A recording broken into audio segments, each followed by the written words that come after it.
First of all, thank you everyone for coming out. It's amazing to see so many familiar faces. So whether you're supporting me or you come to share your ideas or listen to my ideas, thank you. So my vision for this town is very much flipping politics on its head. I think too many people in Parliament are there representing government to the people rather than representing people at government, which is how it should be.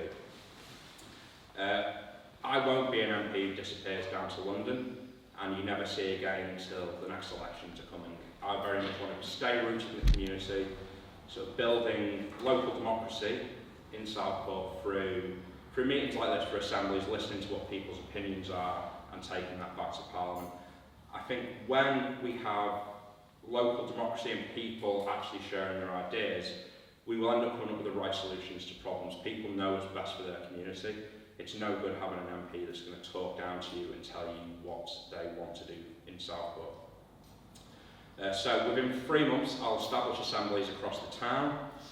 And what are assemblies? Like I just said, it's local people coming together, discussing ideas, talking about problems, and finding them solutions to the problems.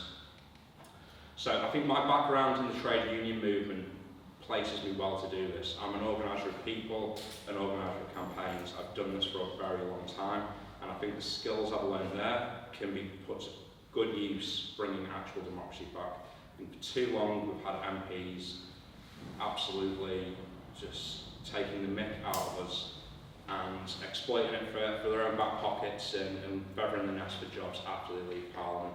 That's not what I'm here to do. If elected, I will serve, and then if I lose a seat in the future, I will return to my job teaching in the trade union movement, empowering reps and making sure our class has someone to represent them, whether it's in workplaces or in Parliament or council. So I was born in Southport, Christiana Hartley maternity ward, when it was a maternity ward still. Grew up on Hart Street, just around the corner. Lived there till I was 16 and then moved to Churchtown. I've always lived within this constituency, so I know the problems that the constituency faces. I drove buses in the town for 16 years, all across the town. In 2017, led a dispute where we ended up winning after 9 weeks of sustained strike action. This shows that I know how to build strategy and win, and there's no reason we can't transfer that into local communities away from the workplace. I think we've had enough austerity. I don't believe any of the mainstream parties are going to change anything with regard to that. We see the Tories who've absolutely ramshacked the country's economy over the last 14 years. And we see a Labour Party with fiscal rules that are going to hamstring them with making any legitimate changes. So yeah, I'm Halsall and I'm your independent candidate. So thank you again for coming.